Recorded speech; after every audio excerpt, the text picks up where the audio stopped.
Hello students, welcome back to EDU. I'm your chemistry mentor Dinesh बुलानी। तो देखो next question वही mains का 2015 का क्वेश्चन है।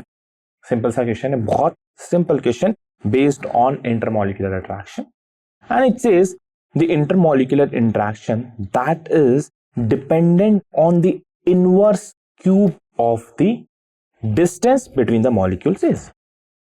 हमने बहुत बार बात की कि इंटरमॉलिक्यूलर इंटरैक्शन जो है कब 1/r6 के प्रोपोर्शनल है, कब 1/r⁴ के प्रोपोर्शनल है। ये ऑप्शन रख देता हूं और सिंपली आप आंसर दे दोगे। एंड ऑप्शन आपकी कंप्यूटर स्क्रीन पर ये है, ए है आयन डाइपोल इंटरैक्शन, बी है लंडन फोर्स, डिस्पर्जन फोर्स भी बोलते हैं जिसको, C hydrogen bond and D ion ion interaction. ठीक है, मेमोरी बेस्ड क्वेश्चन है। क्या होगा answer? Option C hydrogen bond एक कैसा इंटरैक्शन है? Dipole dipole interaction. तो डाइपोल डाइपोल इंटरैक्शन में आप जानते हो क्या होता है, आपका इनवर्स क्यूब होता है, 1/r³ के प्रोपोर्शनल होता है क्या आपका इंटरैक्शन। ठीक है, सिंपल सा क्वेश्चन, कुछ नहीं, मेमोरी बेस्ड। कहानी बढ़ाते हैं अगले प्रश्न की ओर। नेक्स्ट है आपका 2013 का एंड ये है for gaseous state if most probable speed is denoted by C star, average speed is denoted by C bar and mean square speed by C, then for a large number of molecules the ratio of these speeds are। ठीक है, ratio हमने हमारे notes में भी लिखा। ठीक है, बाकी ऑप्शन रख देता हूं, बिना सोचे समझे आप आंसर दे सकते हो। ऑप्शन आपके सामने, ए है C star, ratio C bar C is equal to 1.128, ratio 1.225 ratio 1। B है C star ratio C bar ratio C is equal to 1.225 ratio 1.128 ratio 1, and C है C star ratio C prime C bar ratio C equal to 1 ratio 1.225 ratio 1.128, and D है C star ratio C bar ratio C is equal to 1 ratio 1.128 ratio 1.225। ठीक है, तो उसके साथ parallelly ये भी आप क्वेश्चन बना सकते हैं। हमने बात की हुई है कि इन तीनों स्पीड का ऑर्डर क्या रहता है, कि कौन सबसे ज्यादा, कौन उससे कम और उससे कम। अगर आपको वो भी याद है तो भी आप डायरेक्टली आंसर टिक कर सकते हो। यस, हमने बात की। चलिए सोचिए आंसर और आइए फिर सॉल्व करते हैं। तो सबसे पहले तो तीनों के फॉर्मूला। मोस्ट प्रोबेबल स्पीड क्या होगा? C स्टार, उसकी वैल्यू क्या होती है? √2RT/m, और आपका एवरेज स्पीड √8RT/πm, और next root mean square velocity C, वो क्या होता है आपका √3RT/m। सही है, इनका रेशियो तो निकालना है। दैट्स इट, सिंपल सी कहानी दिनेश बुलानी की जुबानी, और निकालते हैं। √2RT/m का रेशियो √8RT/πm, रेशियो √3RT/m। सबका चाहे आप स्क्वायर कर लो या स्क्वायर भी नहीं करो तो अभी सिंपली आप क्या करो, सब में से RT RT RT and M M M, मतलब RT/m कैंसिल, तो क्या बच जाएगा? √2 रेशियो √8/π रेशियो √3। ठीक है, समझ रहे हैं? क्लियर बात। अब इनका रेशियो निकालना, और क्या चाहिए आपको? इनका आपको क्या निकालना है? रेशियो। अब आप इनको सॉल्व करने के 25 तरीके हैं। √2 की वैल्यू पता है आपको, √3 की वैल्यू पता है, और 8/π 8/3.14 करो और जो है उसका रूट ले लो यार। ठीक है, और बाकी आप एग्जैक्ट वैल्यू, अभी ये ऑब्जेक्टिव है तो हम एग्जैक्ट वैल्यू नहीं निकालें तो भी चलेगा। मुझे समझ में आता है सिंपल, √2 √3 और √8/π, तो इनमें सबसे बड़ी वैल्यू क्या होगी? देखो √8/π 8/3 पॉइंट समथिंग, राइट, 3.14 जो भी पाई की वैल्यू होती है आपकी, तो ये 2 पॉइंट समथिंग आएगा। This is your 2 point something, exact value की हमें जरूरत ही नहीं। और ये √3 और ये √2, तो मुझे ऑर्डर क्या दिख रहा है कि सबसे कम आपका C स्टार होगा, उससे ज्यादा आपका C बार होगा, और उससे भी ज्यादा आपका C होगा। ये इनका ऑर्डर होना चाहिए, most probable, then average, then RMS, यही ऑर्डर होता है। क्लियर? तो मेरा इस रेशियो में आंसर होना चाहिए। और आपको किस ऑर्डर में पूछा गया? इसी ऑर्डर में, C star C bar C। ठीक है, सब ऑप्शन में C star C bar C है।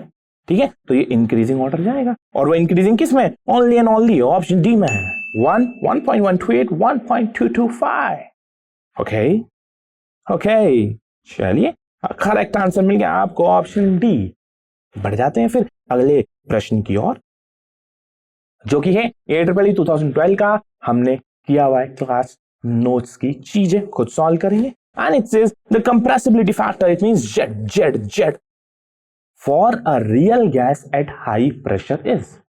ठीक है, Z की वैल्यू बतानी है हाई प्रेशर पे। अब आपको पता है हाई प्रेशर पे ए वाली टर्म जीरो होती है या बी वाली टर्म जीरो होती है, बस उसको जीरो करना है। उसके बाद आपको क्या पीवी बाय आर टी की वैल्यू निकालनी है, पीवी बाय आर टी की वैल्यू निकालनी है। ऑप्शंस रखते तो आपके सामने, ए है 1 plus R T by PV, B है 1, सी है 1 plus PV by R T and D है 1 minus PV by R T. Solve करो, आइए फिर बढ़ाते हैं कहानी को आगे। सो करना क्या है आपको, z निकालना है एट हाई प्रेशर। पहले रियल गैस इक्वेशन क्या होती है, P plus A upon V square V minus B equal to R T. आपने n की वैल्यू 1 मानी है, सिंपल श्योर। हाई प्रेशर में क्या होता है, ए वाली टर्म जीरो होती है, यस, और लो प्रेशर पे आपकी बी वाली टर्म, जिस पे भी बेस हमने क्वेश्चन किया है। So A upon V square neglect कर देंगे तो आपके पास बच जाएगा P into V minus B equal to R T. Multiply कर लेते हैं, PV minus PB equal to R T. R T से डिवाइड कर देते हैं तो आपको पीवी बाय आर टी बनता हुआ दिख जाएगा। सो पहले आप इसको ऐसे भी लिख सकते हो क्योंकि PV equal to R T plus PV, ठीक है। आप डिवाइड कर लो जिससे आपका z एक साइड में हो गया, बाकी सारी कहानी अदर साइड होगी। आर टी से डिवाइड कर लेते हैं पूरी इक्वेशन को। So you will have PV by R T equal to R T by R T 1 आ जाएगा, 1 plus PV by R T, 1 plus PV by R T. Z is greater than 1. Z क्या आएगा, greater than 1 and exact value आपको चाहिए तो 1 plus PV by R T. Correct answer क्या आ रहा है, ऑप्शन सी, ठीक है। इसमें आपसे ग्राफ भी बनवाए जा सकते हैं, ठीक है। आपको दिख रहा है कि Z इक्वल टू 1 प्लस समथिंग वैल्यू, तो आपके Y equal to mx plus c के ग्राफ भी बन सकते हैं। कैसे, आपका है Z equal to 1 plus PV by R T. अगर आपका प्रेशर कांस्टेंट है तो Z और 1 बाय टी में ग्राफ आएगा स्ट्रेट लाइन, जिसमें 1 जो होगा वो क्या होगा, C होगा, Y इंटरसेप्ट होगा, ठीक है। और आपका स्लोप क्या होना चाहिए, अगर Z वर्सेस 1 बाय टी का ग्राफ है तो आपका स्लोप होगा पीबी बाय आर। ये भी एक न्यू चीज पूछी जा सकती है, स्लोप बन रहा है पीबी बाय आर।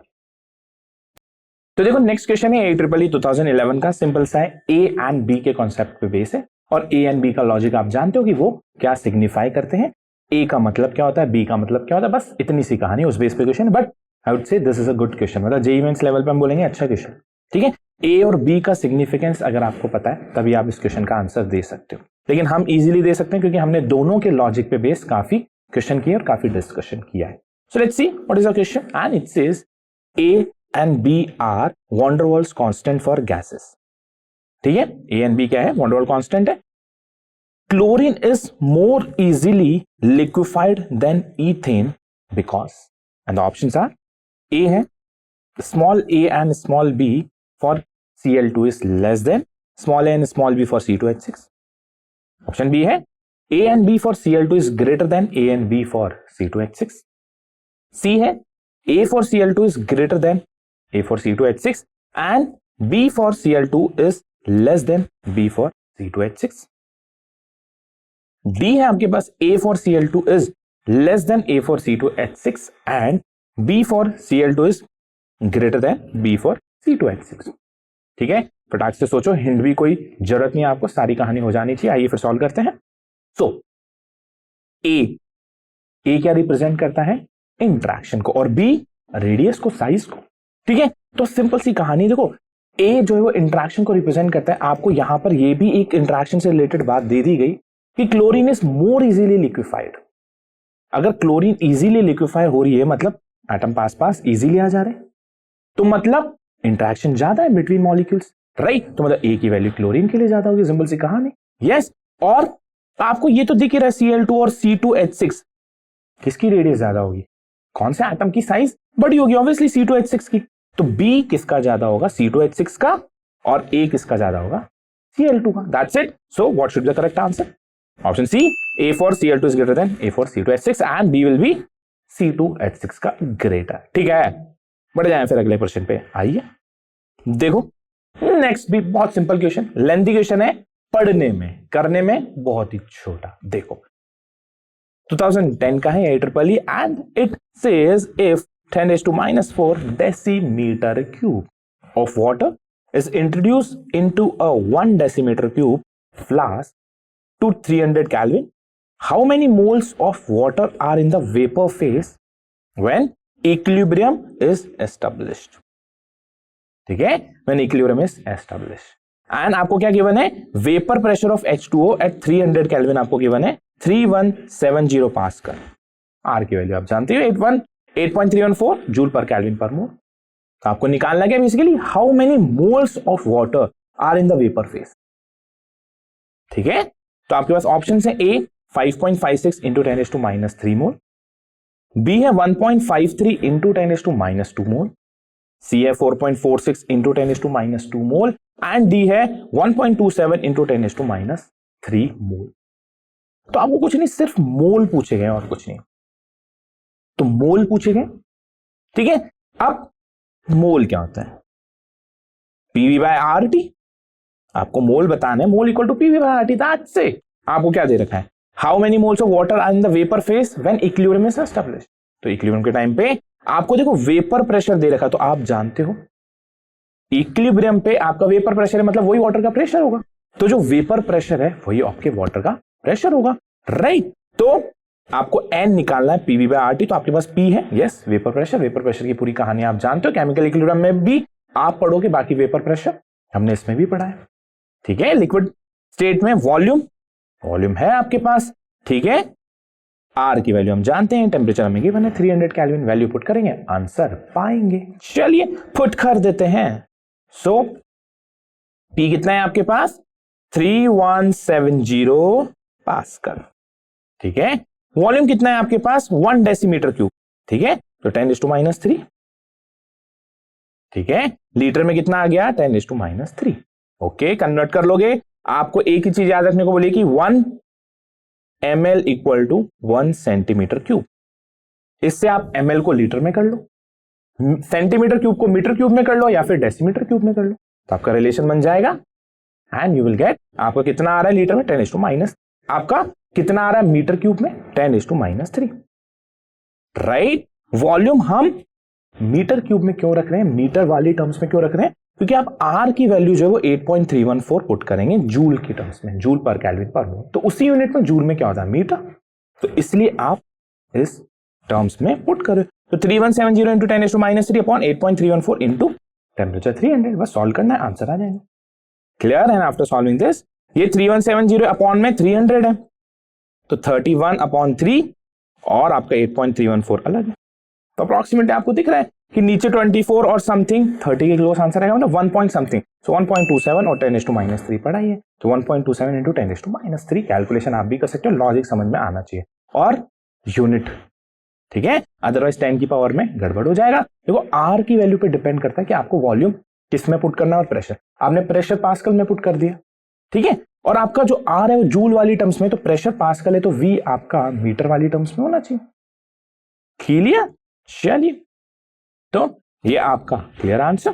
बढ़ते हैं नेक्स्ट पे। तो देखो नेक्स्ट क्वेश्चन 89 का क्वेश्चन है, पुराना क्वेश्चन है, बट सिंपल एक चीज दिखाने के लिए आपको गिवन है the value of van der Waal constant A for the gases O2, N2, NH3 and CH4 are 1.36, 1.39, 4.17 and 2.253 litre square ATM mole to the power -2 respectively.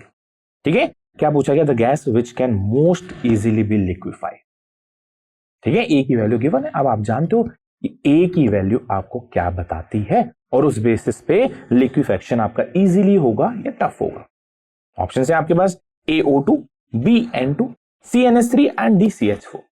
सोचिए फटाफट, बहुत सिंपल सॉल्यूशन राइट। आप जानते हो ए की वैल्यू जितनी ज्यादा उतनी ज्यादा इंटरेक्शन और उतना ही इजीली वो लिक्विफाई हो जाएगी। कोई गैसेस है, गैसेस मॉलिक्यूल्स के बीच में जितना स्ट्रॉन्ग इंटरेक्शन होगा, मतलब इजीली वो पास आ सकते हैं, तो इजीली लिक्विफाई हो जाएगी। तो मेरी सबसे ज्यादा ए की वैल्यू किसके लिए है, NH3 के लिए 4.17। Correct answer will be option C NH3। Yes, चलिए